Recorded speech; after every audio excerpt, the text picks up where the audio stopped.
이사야서 말씀을 읽고 이렇게 묵상하면서 느끼는 것은 참 좋은 말씀이다. 너무 은혜로운 말씀이다. 그리고 오늘 우리 시대에게 또 우리에게 너무 필요한 말씀이다라는 생각이 들어요.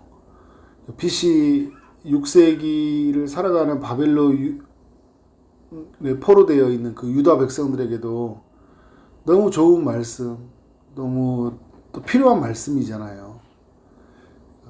하나님의 기름 부은 종이 이 땅에 오신다는 소식을 들려주고 있으니까, 특별히 오늘 61장이 그 소식을 우리에게 알려주고 있어요. 그러니까 남유다 백성들에게는 너무 좋은 소식이죠.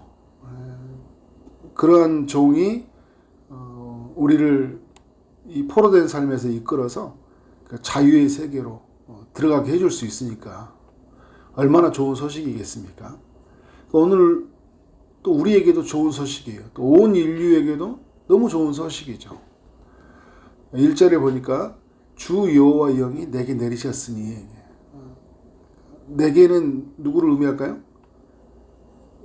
누가복음과 연결해 보면 오늘 61장 1절과 2절의 말씀, 3절의 말씀을 가지고 예수님이 해당해서 그런 이야기를 해요. 말씀이 응하였느니라. 이 말씀을 이제 책을 펼치시고 읽으면서, 이사야 말씀을 읽으면서 오늘 말씀이 응하였다 이야기를 하고 있어요. 그러니까 이 나라는 것은 누구를 의미하고 있어요? 예수 그리스도를 의미하고 있거든요. 예수 그리스도가 오신다는 거거든요. 메시아, 유대 사람들을 해방시켜 주실 메시아, 죄와 사망에 포로되어 있는 온 인류를 해방시켜 주실 그 메시아가 온다라는 거예요. 그는 하나님의 영이 내리셨다. 하나님께 기름 부음을 받았다 이야기를 하고 있어요.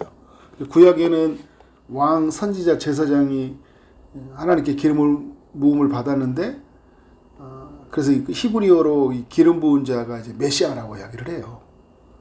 메시아가 온다라는 거예요. 하나님께 기름 부은 받은 사람이. 그래서 뭘 한다고 합니까? 아름다운 소식을, 가난한 자에게 아름다운 소식을 전하게 하려 하심이라. 가난한 자들이 누구냐? 마음이 상한 자들이고 포로된 자들이고 갇힌 자들이다, 이렇게 이야기를 하고 있어요. 그러니까 지금 남유다 백성들은 어떤 상태에 이르렀어요? 몹시 많이 그 마음이 닫혀 있죠. 사실 뭐 육체적으로 영적으로 많이 닫혀 있는 상태거든요. 포로되어서 70년 동안 이방 땅에 살고 있었잖아요. 예루살렘 성전과 그리고 예루살렘 성벽, 자기의 터전이 다 무너져 있었고, 삶은 어떻게 해요? 이방 땅에서 포로되어 살고 있으니까. 그들은 많이 마음이 상해 있었고, 몸도 많이 상해 있었고, 그들의 영혼은 완전히 무너져 있었죠.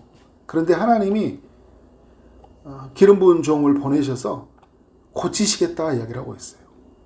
그리고 포로된 자, 그리고 갇힌 자에게 무엇을 선포하고 있어요? 자유를, 노임을 선포하고 있는 거예요. 그래서 우리는 이제 해방되는구나.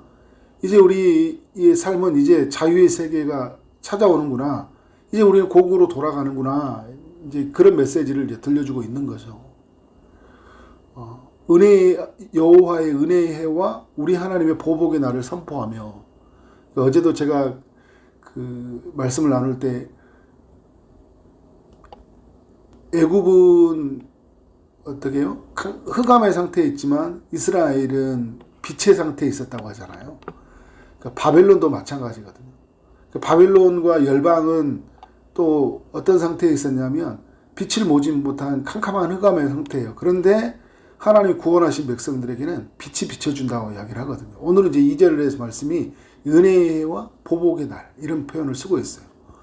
그러니까 이 이스라엘에게는 어떤 해입니까? 은혜의 해죠. 이게 희년과 같은 이야기인데, 모든 것이 자유해지는 50년마다 희년이 선포되었잖아요. 근데 지금 이스라엘에게 희년이 선포되고 있는 거예요. 자유가 찾아왔다. 고국으로 돌아간다라는 거예요. 그런데 여러분, 이 날은 또 어떤 날이에요? 보복의 날이에요. 원수들을 어떻게 해요? 하나님이 심판하는 날이에요. 그러니까 바벨론을 심판해야지 어떻게 해요? 이스라엘은 고국으로 돌아갈 수 있잖아요. 그래서 하나님이 자신의 백성들에게 뭘 보여주냐면, 뭘 행하기로 원하시냐면 2절 하반절에 모든 슬픈 자를 이루하되, 하나님의 구원과 심판을 통해서 뭘 주시는 거예요? 위로를 주시는 거예요. 위로를. 그러니까 얼마나 큰 위로가 되겠습니까, 여러분? 내가 하나님을 떠나 있었고 죄에 포로되어 있었고 죽음 아래 갇혀 있었고 사단의 권세 아래 눌려 살았다.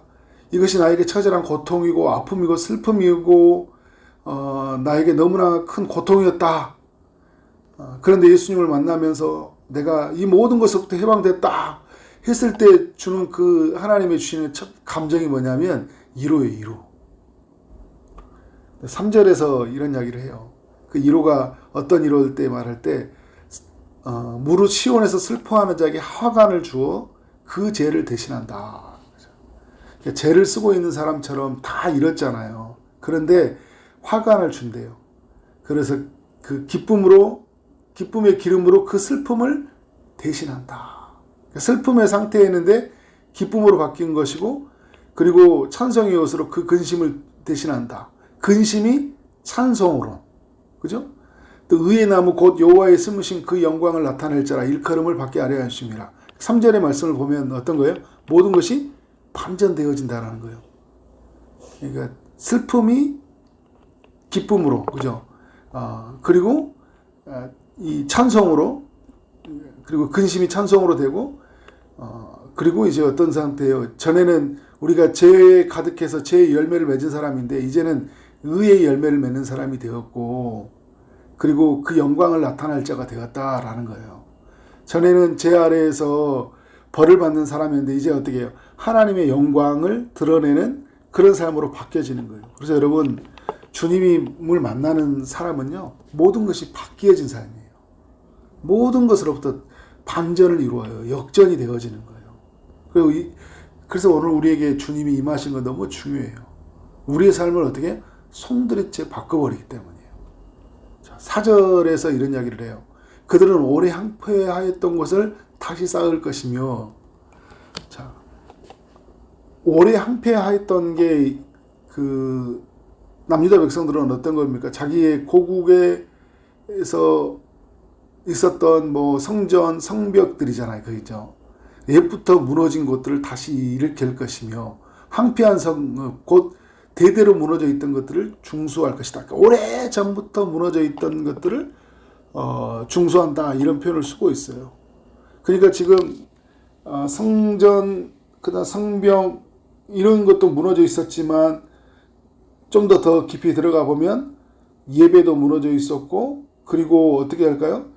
그 제사장 나라라는 어떤 정체성, 거룩한 백성, 하나님의 소유라는 그런 정체성도 다 무너져 있었거든요. 그래서 여러분 3절에 보면 여호와께서 심으신 그 영광을 나타낼 자라 일컬음을 받게 하심이라. 그러니까 하나님의 영광을 나타낼 자라 일컬음을 세상 사람들이 보게 될 거거든요. 이게 어떤 거예요? 회복시키는 거예요. 이게 대대로 무너져 있었거든요, 삶이. 그러니까 뭐냐면 아주 오랫동안 우리의 삶으로 가져오면 그런 거예요. 아주 오랫동안 무너져 있던 삶의 체계들이에요. 그러니까 내가 하나님의 백성인지 세상 사람인지 이제 어려움이 아주 오랫동안, 예배 생활도, 그죠? 내가 하나님 앞에 복음의 부름을 받고 살아가는 모든 삶의 정체성, 사명, 그런 모든 것이 어떻게 해요? 오랫동안 무너져 있었던 삶이라고 볼 수 있는 거예요. 그런데 오늘 4절의 말씀이 뭐냐면 다시 쌓을 것이고 다시 일으켜 세우실 것이고 무너져 있는 것들을 중수할 것이다. 근데 여러분 4절의 시작을 이렇게 이야기해요. 그들은 이야기하잖아요. 그러니까 누가 세운다는 거예요? 하나님은 오늘 우리를 사용해서 그 모든 걸 세우신다라는 거예요. 그러니까 여러분이 가만히 있으면 세워진 게 아니라 하나님이 나를 통해서, 예를 들어서 우리 초기동산교회, 또 이 땅의 교회, 그죠? 각 무너져 있는 가정들을 어떻게 해요? 세우신다라는 거예요. 세우신다라는 거예요. 전에는 여러분, 제 불순종으로 말미암아 하나님과의 오랫동안 관계가 깨어져 있잖아요. 그런데 그 모든 것이 다시 세워지는 거예요. 그래서 여러분, 사절은 저는 그런 생각이 들어요. 사절은 우리의 너무 중요한 기도 제목이 되어야 된다. 하나님 다시 세워주옵소서. 모든 것이 다시 세워지게 하여 주옵소서. 저는 우리 한국의 교회, 열방의 교회에 이 기도가 너무 중요하다는 생각이 들어요. 왜냐하면 너무 많이 무너져 있거든요. 주일이 무너져 있고요. 또 우리의 삶이 무너져 있고요.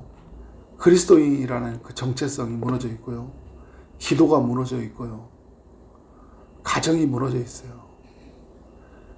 우리의 삶에 너무 많은 것들이 무너져 있거든요. 주님 다시 세워 주옵소서.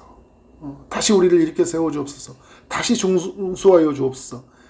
이러한 우리의 어떤 기도의 예침이 있기를 원합니다.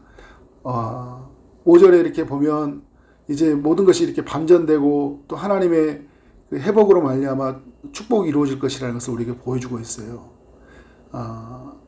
예인은 서서 너희 양떼를 칠 것이요 이방 사람은 너희의 농부와 포도원 지기가 될 것이나. 지금 이제 남유다의 표현에서 보면 그들은 어떻게 해요? 그들은 지금 다른 나라를 양떼를 치는 사람이고 다른 나라의 농부와 어떻게 해요? 포도원 지기로 살고 있었잖아요. 바벨론의 종로로 타고 살아갔으니까. 그런데 이제 바뀌어진다는 거예요. 바뀌어진다는 거예요. 그래서 6절에 이런 이야기 하잖아요. 오직 너희는 여호와의 제사장이라 일컬음을 받을 것이라. 우리를 어떻게 해요? 제사장이 되게 한다라는 거예요. 제사장 나라. 이스라엘은 여러분 처음에 언약을 맺을 때 제사장 나라였잖아요. 그리고 사람들이 너희를 우리 하나님의 봉사자라 할 것이다.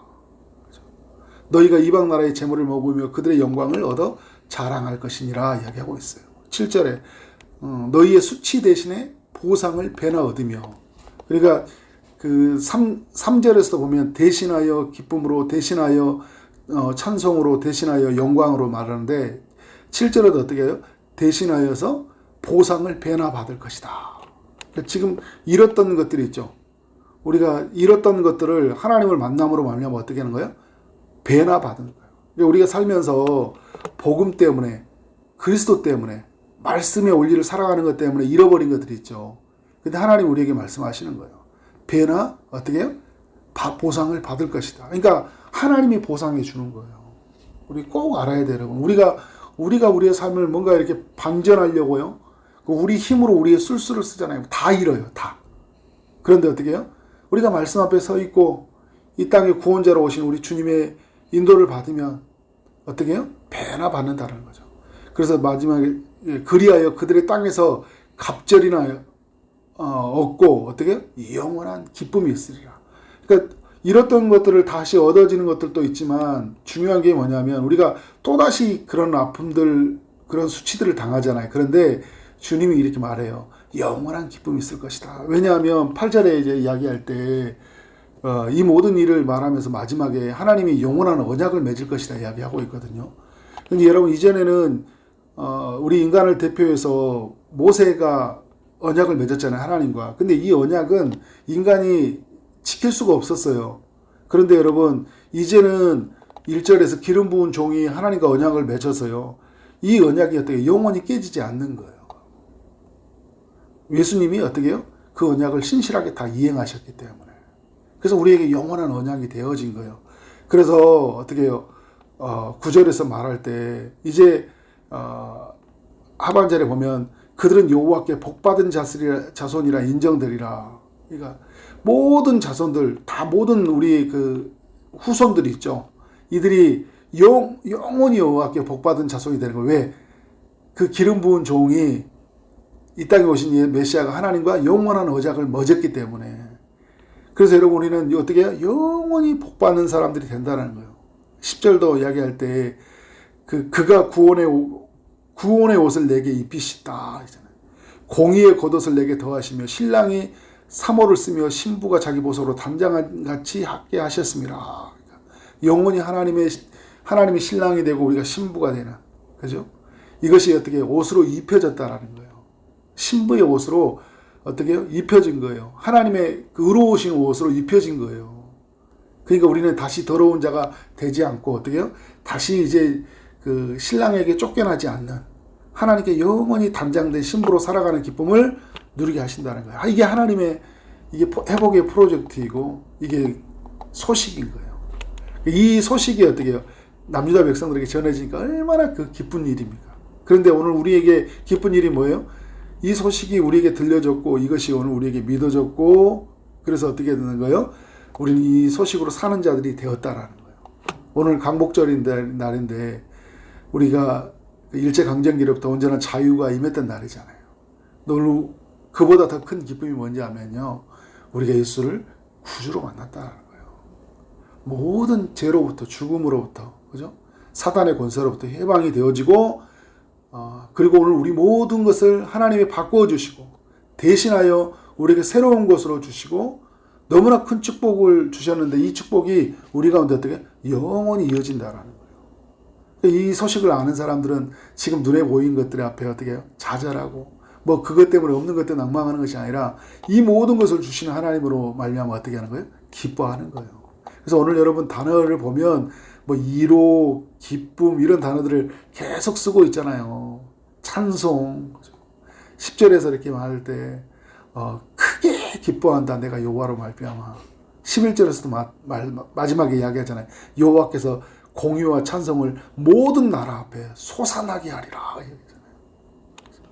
여러분 우리의 삶에 어떻게 이런 공의와 찬송이 솟아나는 거예요. 기쁨이 어떻게 흘러나오는 거예요. 큰 기쁨이.